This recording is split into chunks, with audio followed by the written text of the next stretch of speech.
If you're listening to this and you're a young man, if you're a young man, this is probably not your time to write a book and change the world, or have a blog that gets hits from all over the planet. This is your time to prepare yourself to become a man of God. Not to be on the internet, but to be alone with God in prayer until He pours out His Spirit on you and makes you a useful servant. And then go out and don't be involved in pouring water on a land that's saturated.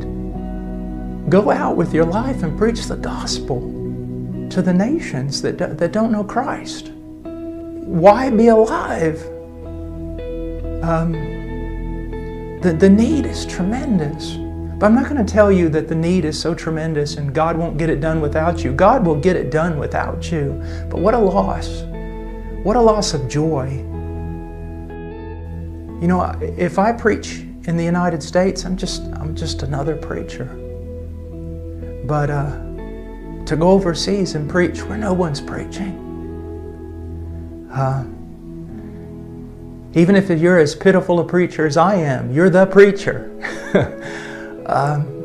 Go somewhere where John MacArthur and John Piper are not, and preach the gospel and pray and intercede. You know, all the men that I've ever studied, all of them, it's hard for me to find a common denominator in their lives. Some of them were more Calvinistic, others not. Some of them were well-known and seemed prosperous, and others seemed to die as martyrs and no one knew their name. They're all so different, but I found one thing in common, and that was their life of prayer. Prayer. Enduring, persevering prayer. You know, who cares about what man knows your name? You know, the question is, does God know your name? And secondly, does our arch enemy know your name? Does he hate you with a great hatred? Not because you're some well-known preacher, but because on your knees you fight him. On your knees you wrestle with him. You've grabbed hold. You need to be a man of prayer. And because missions, like India, Nepal, everywhere else, it advances on prayer. And I pray that you would not jostle for prominence on America's stage. That you'd go and die somewhere for Christ, and that your name would be known in heaven. That you'd be a man of prayer. That you'd study deeply, not in order to preach to other brilliant men, but to preach properly to those who have never heard, and to pastors whom God has raised up in foreign lands who've never had the privilege of studying as you have had the privilege to study.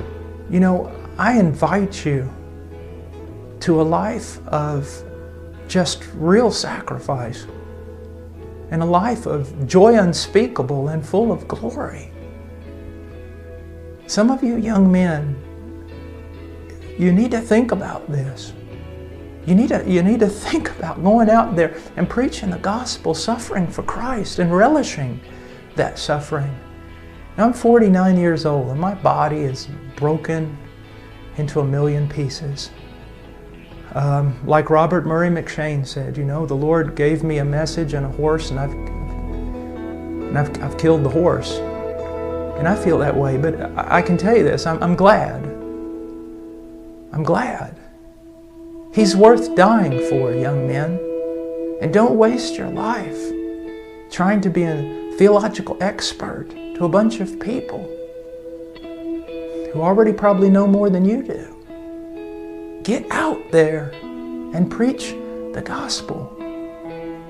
Go to the fields. Go to the places where it's dark. Preach the gospel of Jesus Christ. Young men, go somewhere and die, that only God and hell will know your name. God because He loves you, and His Spirit is powerful upon you, and hell because hell hates you. Go somewhere and preach the gospel.